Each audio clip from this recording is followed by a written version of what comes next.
Today we're talking about non-fungible tokens, but buckle up, ladies and gentlemen. I'm about to rip this article to shreds. I don't know who Andy Day is, but he is clueless when it comes to cryptocurrency. I promise you. So stay tuned for that. Are NFTs a good investment? That's what we're going to be talking about. Are they legit? That's the question that we're going to address here in this article. Now, I think there's a couple of perspectives and there's a couple of different ways to kind of answer this, but I'm going to dissect the whole thing for you. Now, are NFTs legit? Short answer, yes. Are they good investment? Short answer, it depends. Are NFTs a pyramid scheme? That is the absolute most bullshit garbage headline on the planet. This headline is much like my thumbnails. It's designed just to get attention. This headline has no clue. And the article really is poorly written. It's a very long, detailed article. We're going to go through the article paragraph by paragraph. I think it's important, particularly if you're in the crypto space, that you understand what's being said out there and you understand how to separate fact from fiction. Ladies and gentlemen, just because you see an article coming from what is supposed to be a reputable source does not mean that the author in and of itself is reputable or understands what they're talking about. You have to understand that, particularly in cryptocurrency. This occurs, I'm certain, in every area of politics and journalism. However, I've noticed it more in cryptocurrency than ever before. I'll give you an example. I had a buddy of mine yesterday who is brand new to crypto. Just last week, he called me asking me about Bitcoin, etc. He tried to do me a favor yesterday. He sent me a newsletter.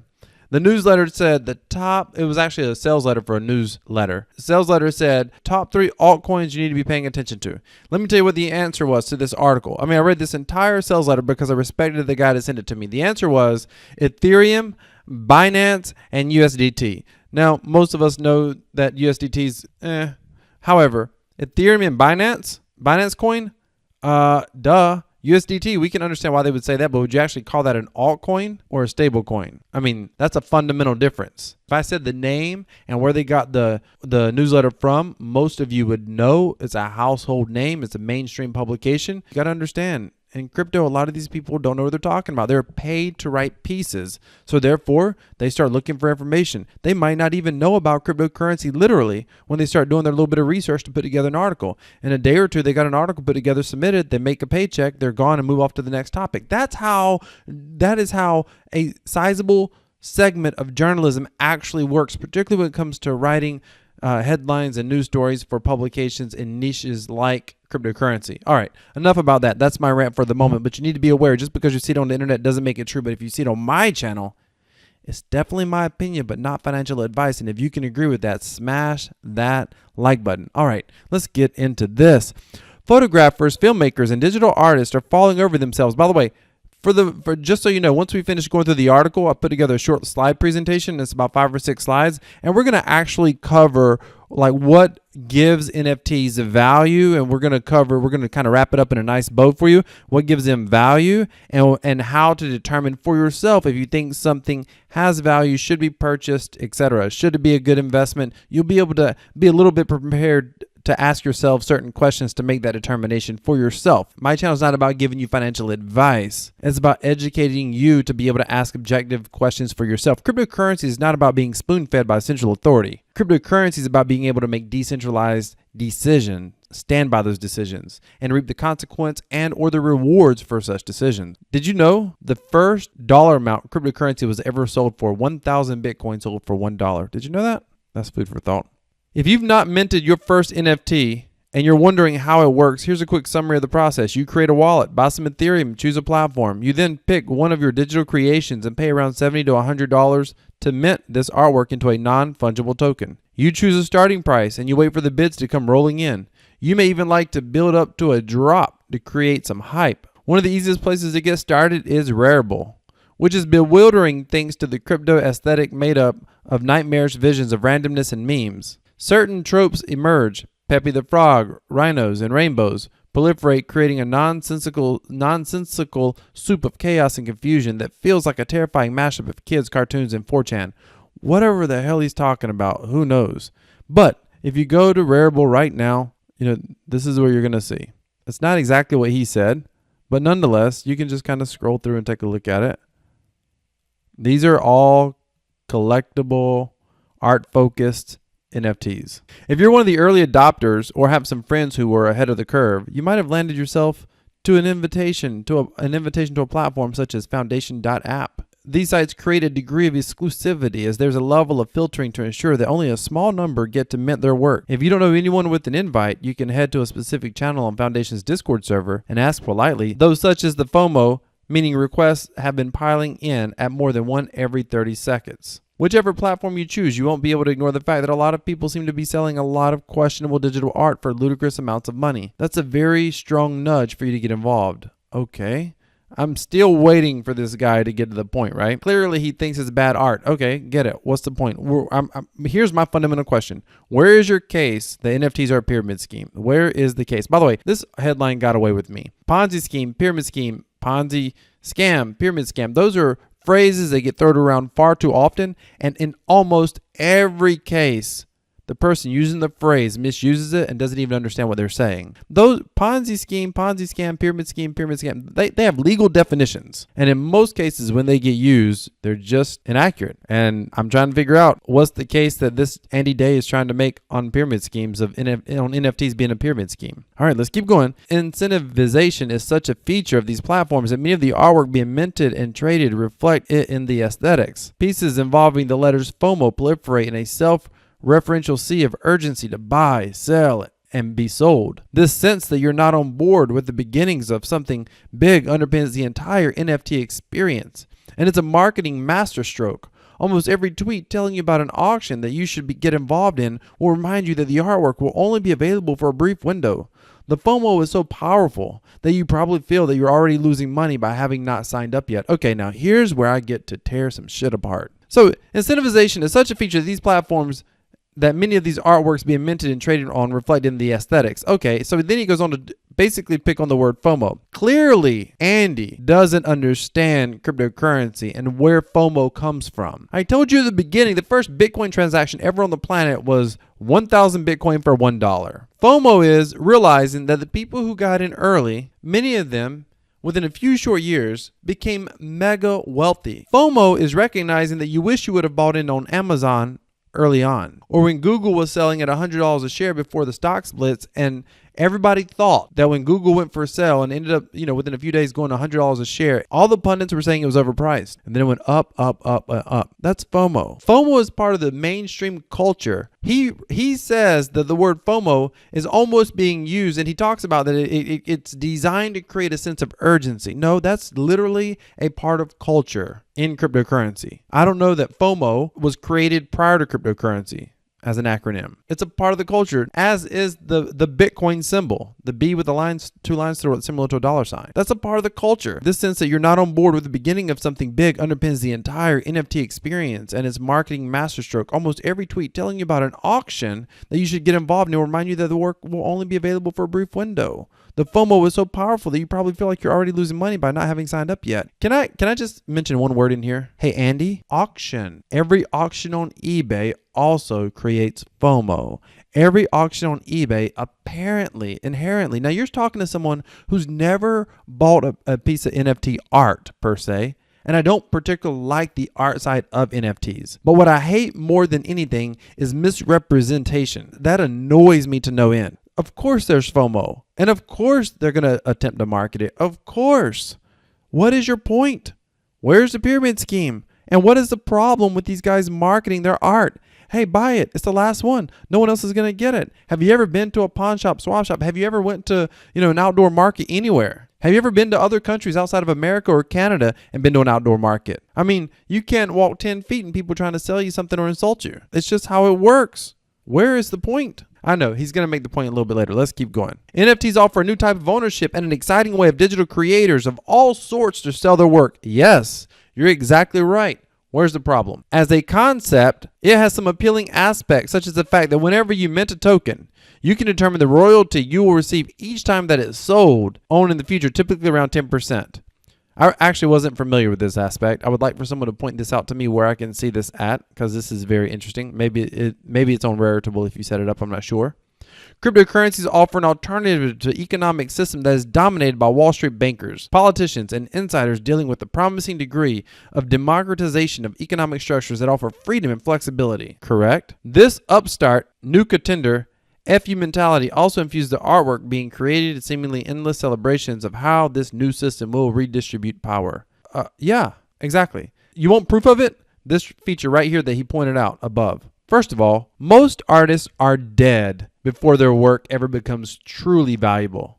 Second of all, the artist nor the estate ever gets anything when their artwork goes way up in value. And you're telling me NFTs has the potential that if you're an artist and you actually create art that is in high demand and people wants to buy, that your family and or your estate could be reaping rewards from that every single time that thing sells for a higher price in the future over the next several decades, possibly the next several generations? Could you imagine? Could you imagine that somewhere if Picasso's family, whoever they are, still had, were somehow reaping benefits when his paintings were sold? If that does not even change the dynamics of art and artism in this world, that is unbelievable. You look at art altogether different now. All of a sudden, it becomes a legacy, not just a legacy for someone to say, oh, that's a Picasso. If you're Picasso's relative, you don't care how many times his art sells.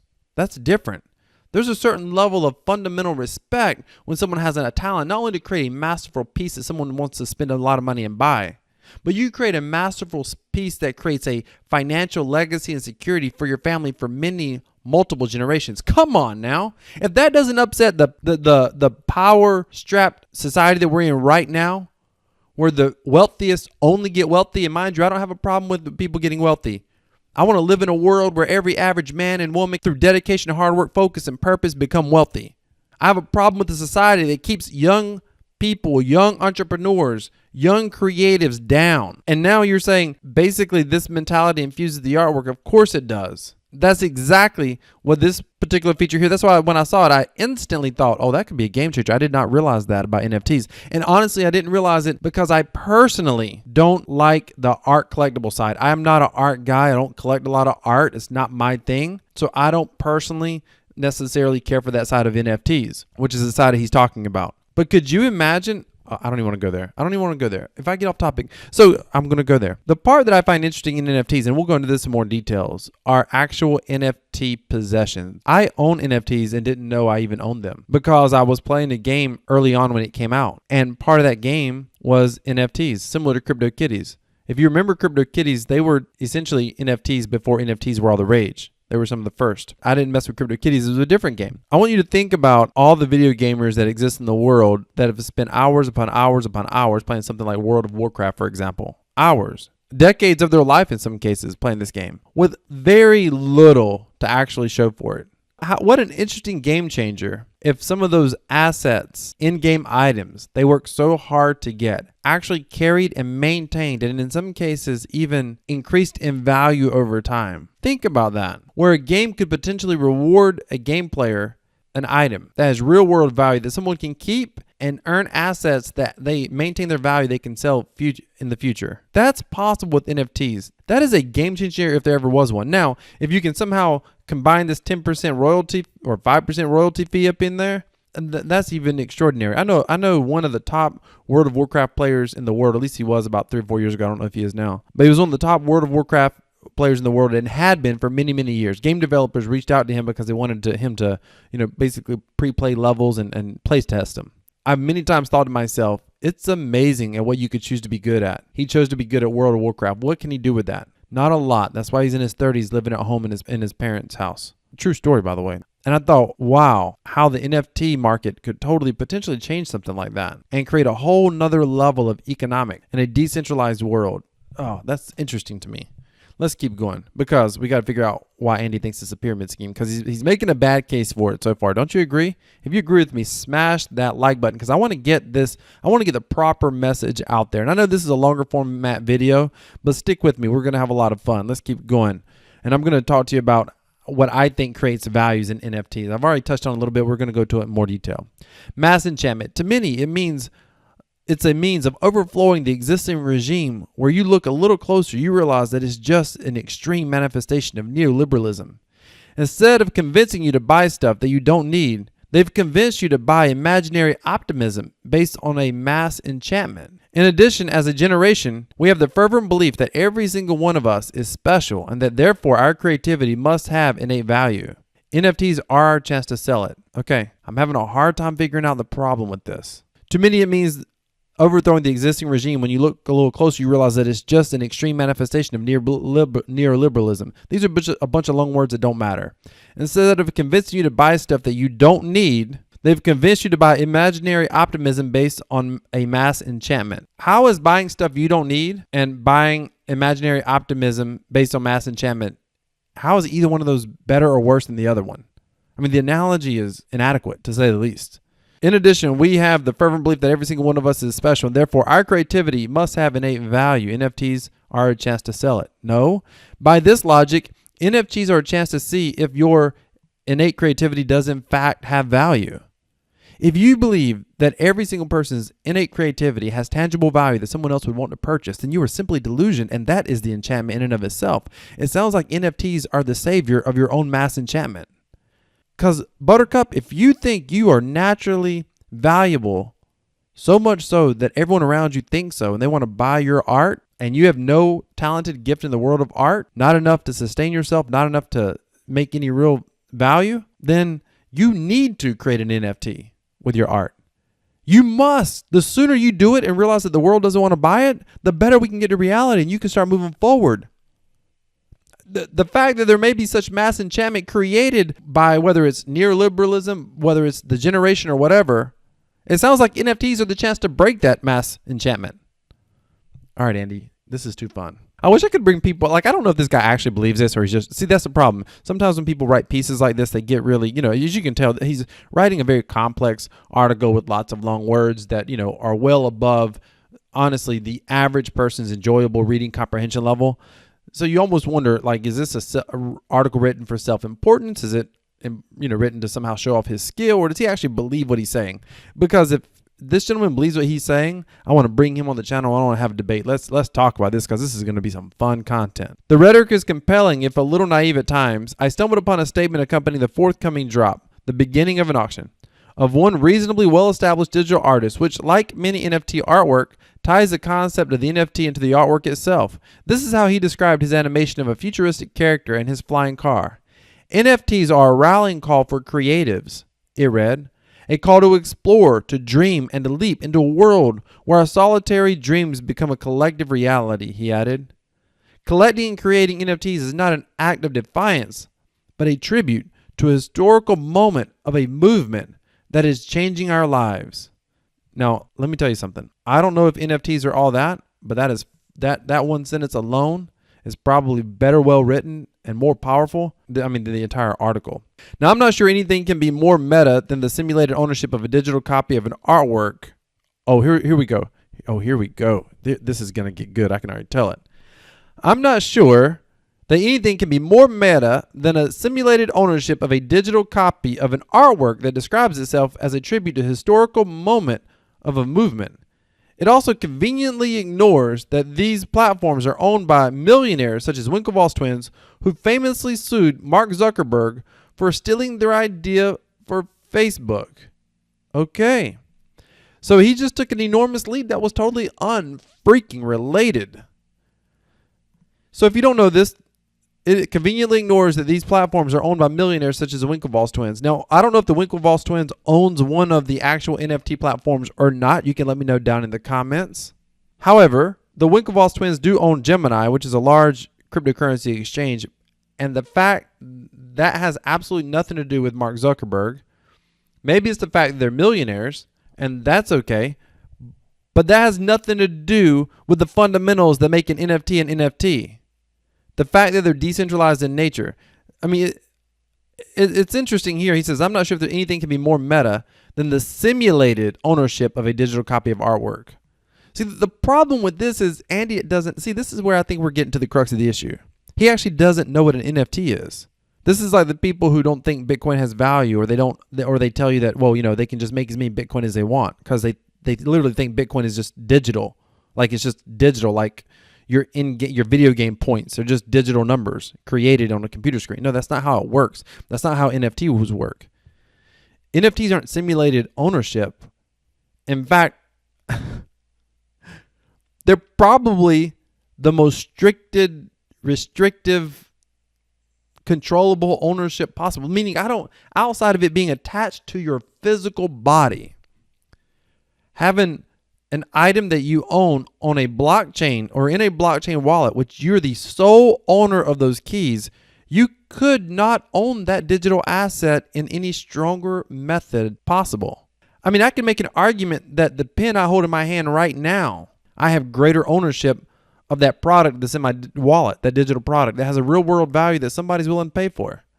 Even if it has a real world value only to me, but I could argue that I own that. The ownership of that is far stronger. That's how you should say it. The ownership is far stronger of that digital artwork than the very pen I have in my hand. Why? Because it's easier for people to take this pen out of my hand than it is for them to figure out what my private keys are if my security is proper. Maybe I digress. Do you agree with me?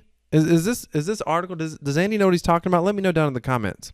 By the way, I think Andy's on Twitter too. If you want to go to Twitter and send him this video, I'll do it. I'll add him on Twitter, but you can do it as well. Oh, the FOMO, the largest NFT marketplace, buy, sell, and discover rare digital items. Now, see, this is going to be interesting because he's going to go after OpenSea here. And OpenSea is extraordinary. They were here long before the craze, but let's keep going. Buy, sell, and discover rare digital items, reads the strapline on OpenSea.io. If you're wondering how a digital item can be rare, you're asking the right question. No. If you're wondering how a digital item can be rare, you just fundamentally are saying, I don't know what the fuck I'm talking about. I mean, if you're wondering how a digital item can be rare, you don't know how cryptocurrency works. You don't know why Bitcoin works.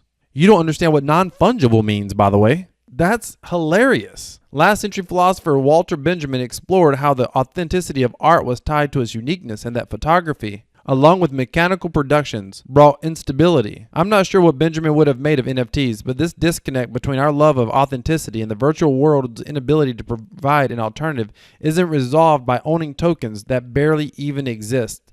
Digital rarity is a pretense. If that's true, you have to say that the entire cryptocurrency market is a pretense. Society is becoming less physical and more virtual, and there's no coincidence that NFTs have taken a hold at a time when our social interactions have never been less tangible. Furthermore, the creative industries now play a significant role in the economies of major nations. And yet, despite the supposed value of artists' contributions, employment is largely precarious, which itself is made to look appealing and often supported by mundane jobs. The carrot dangled by the world of NFT is incredibly alluring. Let's all sell something virtually so that we can collectively pretend that it is now owned by someone else. Again, he doesn't understand the ownership of an NFT. It is physically owned by somebody else. That's what's so interesting about this. I mean, it's really interesting. My mind's actually blown. See, because you got to ask yourself, like, whoever was responsible for publishing this article, wouldn't they have at least read it for literacy of the content? I think that really is the issue. Like, I don't even think he understands what an NFT is. And this is what I tell some of my friends in crypto. I'm like, be careful what you're reading. Just because it comes from a mainstream publication, those people did not suddenly become cryptocurrency experts. The same people whose financial articles you've been reading for years did not suddenly. In fact, 3, 4, 5 years ago, they were still non-believers. Be very careful. All they did was hired somebody that was interested. I myself has turned down such job opportunities. Please understand. Me, yours truly, Crypto Wealth, mediocre YouTuber at best, spouting off. The only thing that I got going for me is I find this stuff fascinating. So I read about it and I learn about it because I like it. Several hours of my day on any given day are spent reading, looking at, thinking about studying, and adjusting my own cryptocurrency investments, my own cryptocurrency assets, which I do in fact own, obviously. The carrot dangled by the world of NFTs is incredibly alluring. Let's all sell something virtually so we can collectively pretend that it's now owned by someone else. Let's reword this another way. Let's take this to the real world and think about how this sounds. The carrot dangled by the world of NFTs is incredibly alluring. Let's all create something, sell it to somebody else, and pretend that they own it. How stupid does that sound? I'll leave you with that. The art of imagined value. The art market has always been about making enough people believe that something has value. It's also been a shadow banking system that facilitates the movements of large sums of money across borders or hides it from tax inspectors. The value of the artwork that is, so now he's against artwork. See, now we're getting to the root of this. He actually hates the art world, which I kind of agree with this statement quite a bit, to be honest with you. It doesn't mean that I can't appreciate art, but he's got some great points here. The art market has always been about making enough people believe that something has value. It also has been a shadow banking system that facilitates the movement of large sums of money across borders or hides it from tax inspectors. Okay. So now we're getting to the crux of the issue of why he doesn't like NFTs. The value of the artworks that are now being sold as NFTs have acquired value thanks to marketing. Hello, ladies and gentlemen, if you don't realize this, you need to understand that everything around you is a marketing campaign. Every cure that you buy, even is subscribed by your doctors, is a marketing campaign. Why do you think there's drug commercials in the U.S.? Marketing is why most everything has value. Even if it's something that you need, you don't know that it exists unless there's marketing. So I love when people claim that marketing was a problem. Heck, most of us wouldn't know that something existed if marketing didn't occur. Don't get me started. If marketing didn't occur, you wouldn't even know about cryptocurrency as a whole. You wouldn't know. In fact, part of the problem with cryptocurrency projects, one of my number one complaints about great projects, Komodo is an example of it, is those frickers suck at marketing, and they're somehow proud of the fact that they're bad at marketing. Yet the whole world doesn't realize that they've potentially solved some of the greatest problems that we have in the entire cryptocurrency ecosystem because those developers keep their mouth shut. They think that somehow the project itself is going to speak for itself, and all of a sudden it's going to go viral.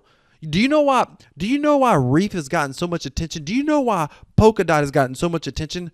Do you know why Tron, TRX, got so much attention when it blatantly plagiarized the white paper of Ethereum? The answer in all three cases, whether you like the projects or not, is that people behind the projects understand how marketing works. Now, I will give you credit. There's unethical marketing and there's ethical marketing, and that line is sometimes gray. However, marketing is not the problem. We need better marketing in cryptocurrency. That's for darn sure. That was one of the reasons why I started a channel. I wanted to spread a message, and I wanted to get people to understand what's going on in this space, because I truly fundamentally believed when I bought into the idea that cryptocurrency could change the world, I bought in that cryptocurrency could change the world. And I think it's the last great hope in a modern militarized world of average citizens being able to take back control of their finances and ultimately take back control of their lives. Ladies and gentlemen, if you agree with me, please smash that like button. Let's get this message out there. FOMO and the value of their artwork is now being sold as NFTs have acquired value thanks to marketing, FOMO, and a mass pile-on of unwitting mentors and buyers trailing eagerly after celebrities and huge brands. Isn't that always the case? Where is that not the case? And I mean, isn't that what a commercial is? When they have celebrity endorsements, some middle-aged celebrities, pumping Viagra, pun intended, or some celebrity washing her hair with some shampoo. Isn't that exactly what's going on in marketing? Okay, let's keep going. Money washes through this system, and as a bubble, it's unsustainable. Okay, what is a bubble exactly? A bubble is nothing more where people will become interested and then ultimately uninterested. That's it. It is in part a market cycle.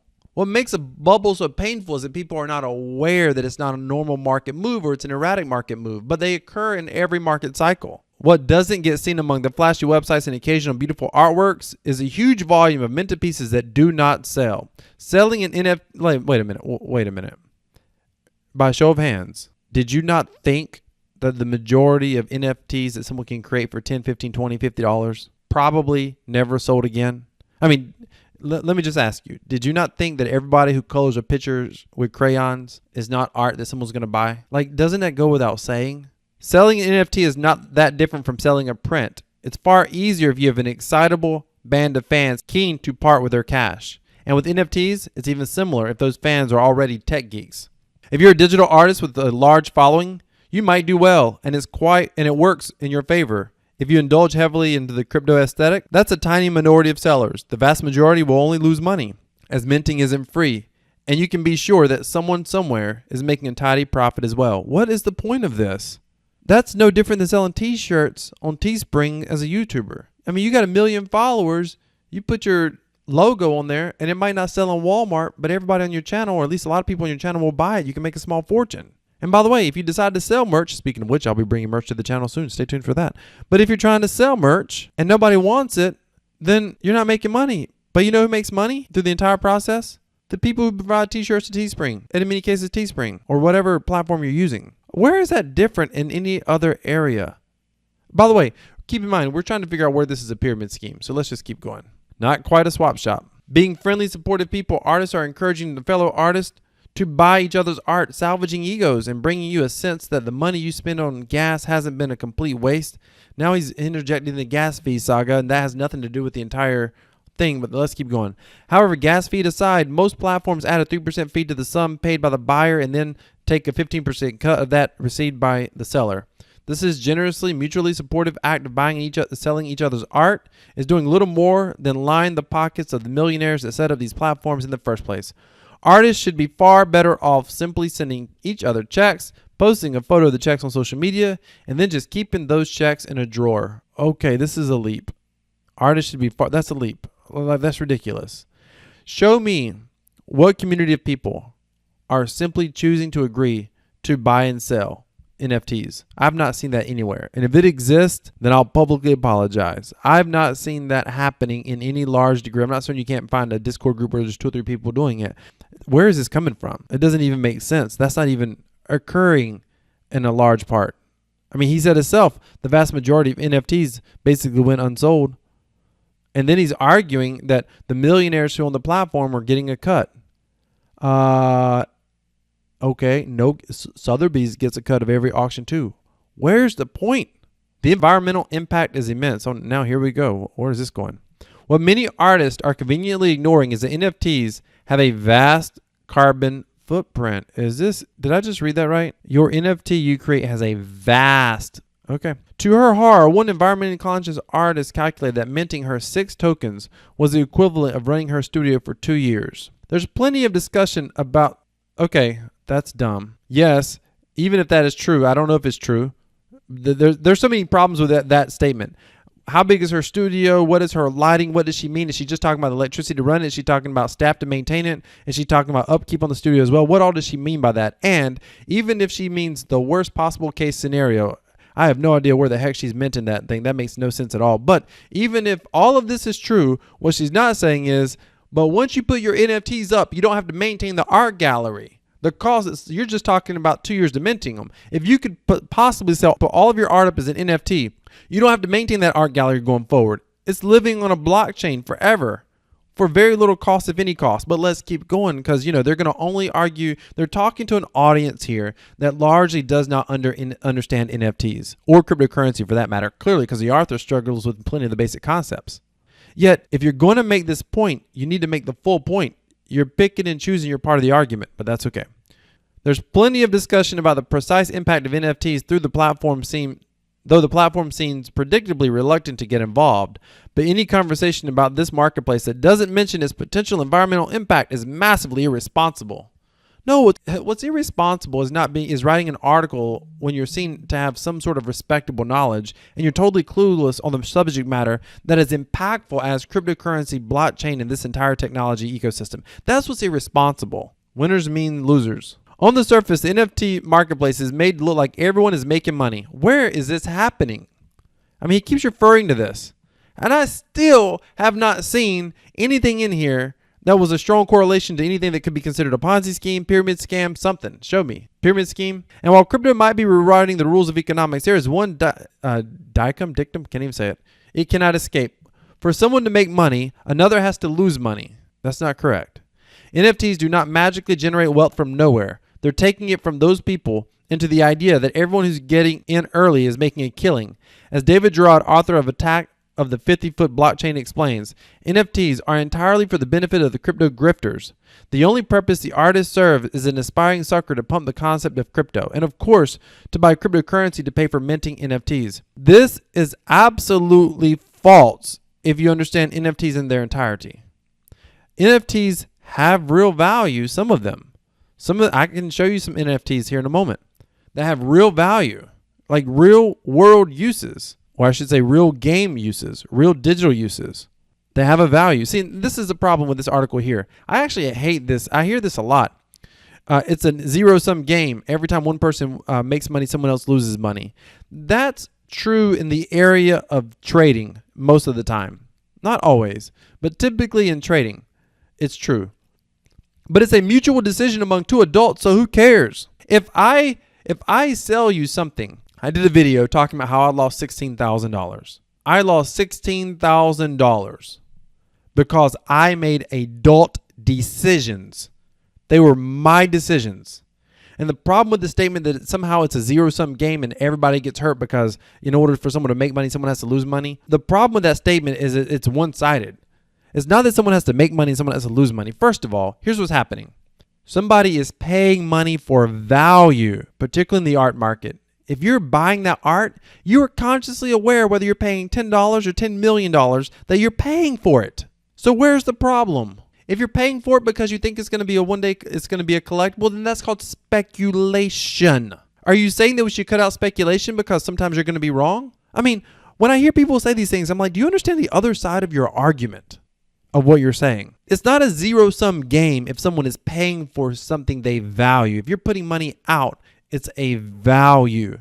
If you want to go to the paint store and buy paint to paint your house, granted, you can paint your walls red if you want. It's an intangible value. But if you want to paint your walls red, that is your prerogative. And it is still a value to you. So do I say the paint store made money and you lost money, so therefore there's a problem? That's not a zero-sum game. If the paint cost you $100, you were willing to pay $100. You feel like you got something of equal or greater value, or you would have never made the exchange. And by the way, speculating on a future profit has a value.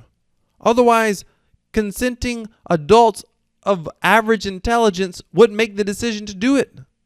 Now, they may not always understand the risk that they take on, but as adults, we're responsible for our own risk. Every single time one of my kids get in trouble, every single time, they have a consequence. They have some form of discipline. And I'll say to them, why are you getting disciplined? Because I did X, Y, and Z. Who made that decision to do X, Y, and Z? I did, Dad. So who made the decision for the consequence? I did, Dad. And today your consequence is X discipline. Do you understand that? Yes. Because if nothing else, what we have lacking in this world is personal responsibility, personal accountability for our own decisions, for our own. All right, let's keep going. Eventually, this pumping will tail off as the number of people willing to keep plowing money into Ethereum and NFTs are going to ease. Given that this system relies on constant growth, it seems a safe bet that the value of these rare items might start to fall, and these countless investors who spent thousands of dollars on low-res pictures of puppies might want to get their money back out before it collapses completely. Otherwise, what are you going to do with that puppy? Print it and hang it above the toilet? Again, this is simply true in every single market. There's always market cycles. Always. I know people who own real estate that they can't get rid of because nobody wants to buy it. The market went down. It's going to take entirely too much work to repair that commercial real estate, and people don't want to put the effort into it. I know of famous baseball players. I don't know the famous baseball player, but I personally knew where his house was, and I knew when it was up for sale. It sat on the market for sale either 2 or 3 years, worth multiple millions of dollars, and he couldn't get rid of it. They kept lowering the price and lowering the price. Every time there's a market collapse, there's real estate does this. All of a sudden it collapsed. People rush to sell. That's market cycles. Bitcoin has done this. Just because a market pumps, heck, arguably, cryptocurrency, we are in an asset bubble in every category in this country right now because of how much money's been pumped into the ecosystem. I promise you, if we start to have people talk about, I should do a video on this. People talk about the bear market. Will crypto break above 50,000? Will it stay above 50,000? My answer to that question is most likely no, it's not going to. When I say crypto, I mean Bitcoin. Why? Because one of the fundamental reasons Bitcoin is so high is because people still have spendable cash in the world. Many people are unemployed, but they still have spendable cash because governments are printing money. At some point, somewhere along the way, that cycle stops. And it might stop because prices are going up so high, so fast that people don't feel like they have expendable money. They have the same amount of dollars, but those dollars are buying a lot less, so they don't want to use that money to be able to invest in something like cryptocurrency. Or they need to sell some of their cryptocurrency bags because money's tight. That will create a cryptocurrency crash at some point. Market cycles happen all the time. And every time the market goes up high, it's because of a bubble. It's because of some sort of hype. It occurred in the stock market. And it is probably occurring admittedly in NFTs. What does that have to do with anything? How does that somehow make NFTs any different? It doesn't. It doesn't. Prices might not even need to stagnate for people to sell. That's true. They just need to stop rising as rapidly. And suddenly it will seem like a safer option to have dollars in your Chase account rather than Ethereum in your wallet. See, now this is stupid. And now we're getting to the crux of the issue. I'm just going to read this whole thing. Prices might not need to stagnate for people to sell. They just need to stop rising as rapidly and suddenly, and it will seem like a safer option to have dollars in your Chase account rather than Ethereum in a wallet where its value has already been seen to fluctuate by 20% a single day. Once investors' confidence is dented, the collapse could happen quite quickly. Ethereum increases in value when people keep buying Ethereum. And the simulated ownership of supposedly rare digital assets has manufactured demand. Cryptocurrencies are desperate to find a reason for people to swap their dollars for a slightly more imaginary money system. And if NFTs are the latest solution. When it reaches saturation point, the market will adjust and it could be messy. The bubble will burst. It's just a matter of when. Ladies and gentlemen, this right here pretty much sums up the entire reason of the article. The guy doesn't like cryptocurrency. He obviously doesn't understand it, but he doesn't like it. All of a sudden, he leaps from NFTs being a bad thing to Ethereum in itself is a bad thing. I read that the first time. I was like, wait, what? Huh? Chase dollars in your Chase account versus Ethereum. By the way, I guess he's shouting out Chase. Good job. I don't know what you, like, really? That right there. I was like, okay. Dollars in your Chase account rather than Ethereum in your wallet. I was like, who? What? So as a crypto enthusiast like me, I'm like, no, that's dumb. Where its value has already been seen to fluctuate by 20%. It's amazing how many people think this is news. I mean, it is amazing how many people are like, did you know Ethereum could go up 10 or 20% in a single day? I'm like, if you didn't know that, why are you buying it? Like, for real? Buddy of mine bought Bitcoin. He paid $5,000, young guy, probably about 23, 24 years old. He said, hey, bought $5,000 worth of Ethereum. What do you think? I said, I think you're stupid. He said, I thought you liked cryptocurrency. I said, I do. Are you planning to buy 5,000 more next month? No. Don't you think it's going to go up? I said, it's 50-50. No. Just yesterday, had a buddy of mine call me. He's an entrepreneur, lives up in Ohio. He says, so I have $60,000. Do you think I should buy Bitcoin now? I said, no. He said, why not? I said, I think you should, if you want to put $50,000 in Bitcoin, I think you should spread it out over the next year and buy a little bit every month. He says, what if it goes up? And I immediately said, what if it goes down? I mean, it's amazing. The guy who bought 5,000. He reached out to me and he said, a couple of days later, he's like, hey, my investment's already up 15% after a couple of days. I said, hey, that's awesome. A few days later, it went down. I forget what it was down to, but this is a few days later. He bought Bitcoin. It went down and it was below his initial investment. I said, hey, your investment's down, but don't worry. One day it's going to go back up. That's my belief. Not financial advice for those of you listening to me. And he laughed and he's like, I see what you mean. Because it just went up and down so fast. That's normal in crypto. If you don't know it, you don't need to be in crypto. If you can't handle that, then this market is still early for you. I said this in the last video I did today. I told my wife, cryptocurrency can go up or down 80% within a month. Just know that. That's always possible. And it's easier to fall than it is to go up. And you got to have that mentality. My cryptocurrency investments in my household are considered an expense. It's one of the reasons, by the way, why I don't have to sell a lot of crypto to pay for bills, because it's always considered an expense. Just like if I was to, go out to the bar for an evening or go to a nice restaurant with my wife, it's an expense. It's money spent. But if you come here, he's talking about a slightly more imaginary monetary system. When you see the tone that he writes with, it's like, okay, cryptocurrencies are desperate to find a reason for people to swap their dollars for slightly more imaginary monetary system. This is someone who has no idea about Grayscale buying in. He has no idea about MicroStrategy buying in. He has no idea about Morgan Stanley opening up cryptocurrency investments to their clients. He has no idea when he calls it a slightly more imaginary system. He's just behind the times. And it's unfortunate that someone who clearly is clueless on what cryptocurrency is ultimately all about doesn't even understand the difference in a non-fungible and a fungible product based on the article that he wrote right here. Doesn't understand blockchain ownership. Countries around the world are looking at blockchain ownership. Our own governments are looking to pin our entire economic system on probably a centralized form of blockchain, which I don't agree with, by the way. But nonetheless, it's blockchain technology, and it's only possible because of blockchain ownership. Yet he calls it a slightly more imaginary monetary system. I think at the end of the day, this is someone who just doesn't like cryptocurrency, and he decided to write an article. It's an opinion piece, so I don't know that he was paid for it, but he decided to write an article. Are NFTs legit? How do you define legit? They are digitized tokens that you can choose to buy, sell, and own in your wallet if you want. The only thing that separates a Bitcoin from a technical side, from a NFT, is Bitcoins are fungible. One Bitcoin always equals another Bitcoin. One Bitcoin can be split up among Satoshis. Just like $1 equals another dollar. A $5 bill can, you can trade 5 $1 bills. In both cases, those are examples of fungibility. When you talk about non-fungible, one NFT is a digitized token that is unique and differentiated on the blockchain. So much so that it's not identical to the other one. In other words, one NFT never equals another NFT. Every NFT is slightly unique. That's why they're interesting for the art world. Now, should you invest in NFTs? Well, let's talk about NFTs for a moment. I'll put together a quick little slideshow and then we'll wrap this up. Non-fungible tokens. What makes NFT non-fungible tokens valuable? Market demand. Bottom line, if someone wants to buy it, it has value. That's it. Years ago when I was looking at cryptocurrency trying to figure out how this made sense, and someone said, well, why does Bitcoin have value? Because I always believed, the US dollar doesn't really have value. When I wrap my brain around that, like it's just paper with green. Why does it represent any form of value? When I wrap my mind around where the value of the US dollar comes from, it comes from a federal system that backs it up basically. And it wasn't even backed by an asset. And I started to believe that something like gold offered some form of real ownership of an asset that had value. So then for me, it was like, how does Bitcoin have value?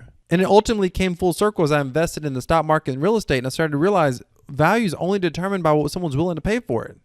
If there is a market, which means one other person is willing to pay for it, then it has value. That's all that matters. If a Picasso is going up for auction, and the last time it sold for $150. But all of a sudden, it's at Sotheby's, and there's 2 international buyers. There's only 2 people in the world that want to bid on this. And they both bid it up. And ultimately, that thing sells for $1 trillion, which has never happened. But if that happened, it would make headlines around the world. Famous painting sells for $1 trillion. They would never tell you that there was only 2 people in the world willing to pay more than $150 for it. It would appear that it had an enormous market demand because someone wanted to pay $1 trillion for it. Yet the market demand was just 2 people. One person ultimately paid the price for it. That's how it works. That's why NFTs have value. That's why art has value, because somebody's willing to buy it. 3 factors that affect market demand in most cases: rarity, collectability, usability. There's different types of NFTs. This is what you need to understand. The art type, which only functional as some sort of art piece, it's really based on rarity. There's only one of those. Collectability is going to vary. Is it collectible? Do people want it? If it's not collectible, already people aren't collecting it, then you might be speculating that it's going to be collectible in the future. I got a family member, everything's a collector's item. Everything's a collector's item. And I finally, as I got older, I realized not everything's a collector's item. Just because it's old, just because it's unique, doesn't make it collectible. If it has rarity and if it's collectible, then it can have value. Does it have usability? See, that's the one that I like. Does it have usability? So an example of something that has usability is what we were talking about with World of Warcraft. So some of you may be familiar with the game Axie Infinity. No, I haven't played that game in a while, but I own a couple of Axies. Those are actually NFTs. I didn't even know that at the time. I didn't even realize, honestly, when I first bought my first couple, like that they work exactly like cryptocurrency. Like they go to your wallet, you can transfer them to another wallet. Like until you use it, you're like, oh. In fact, when I do my cryptocurrency taxes and I use Coinly, shout out for Coinly. When I use Coinly, by the way, if you haven't done your cryptocurrency taxes, I recommend you use Coinly. I'll put a link in the description. But to Coinly, to the video I did on Coinly. But what I'll tell you is, when I did my cryptocurrency taxes, I saw my Axie sitting there, and I was like, oh, look at that. That's cool. And then it was like, my next thought was, duh. Where else did you think you were going to see that at? But they have my Axies, they're usable in the game. They do things. There are some very interesting NFTs I'm going to be covering on this channel that I'm looking at. I'm watching what these people are doing because I think what they're doing in the NFT space is interesting. Things like decentralized lands, and there's even better ones. I'm going to talk about it. I think they're going to be better anyway. Things like Second Life. If you don't know what that is, maybe you know what the Sims are. Imagine a Sims style video game that is always functioning world where you can log in with your avatar. You can actually build an in-game house, for example. But instead of the game ending and no longer being there, it's a real house, meaning it's a real asset in the game that someone else can buy from you. You can transfer to them. Now they actually own the house in game. And if anyone ever clone decentralized lands and create their own version, they call it decentralized lands 2, they could allow you to transfer your NFT house from one game to the next. If any other game wanted to come out and create the same functionality, they could allow you to transfer that house to their game. What's interesting about that is the owner or the creator of decentralized lands, however you want to say that, I'm not certain the proper terminology, they can't stop you from taking your house. They can't stop you from selling your house. That's what makes it unique. That's what makes it more of an asset. It has true ownership, despite what the previous author wanted to say. Maybe there's NFTs could be a weapon in a game. You work really hard to get a certain sword or a certain gun. And there's a lot of NFT games out there. Now there's NFTs games out there where you can collect it in-game collectibles. That's not what we're talking about. We're talking about an NFT that gives you a special ability, some sort of power in the game. That's extraordinary. That's additional usability. That's unique to the gaming systems. Many gamers, I haven't gamed regularly in many years, but we would have loved to have had that more in our games. That's extraordinary. It gives a certain level of tangibility. It gives a sort of an ability to be able to earn profit from gaming that never existed before. There's a whole dimension. We literally could potentially see video gamers who come along for the sole purpose of farming, collecting, creating NFTs in games. So they have actual value use cases in games. That's interesting. That's unique. Non-fungible tokens, should you buy them? It's up to you. It's up to you. Are they real? Yes. Are they here to stay? Yes. Could we be in a bit of a bubble? Sure. They're brand new. Of course we can. Be careful. You're responsible for your own decisions, but it's a unique space. Try to be objective when you're making decisions. Have fun. Enjoy life. Cryptocurrency is all about you being able to make your own decision. And if you agree with that, do me a favor and smash that like button. Ladies and gentlemen, decentralized cryptocurrency equals freedom. Tell me what your thoughts are down in the comments. I want to hear from you. Do you like this style of content? Would you like to see more of this from time to time? Let me know down in the comments. I appreciate you. And Mr. Andy Day, if you see this video, I'd love to hear a response. Thank you so much for watching. Decentralized cryptocurrency equals freedom. This is Crypto Wealth. I'm out.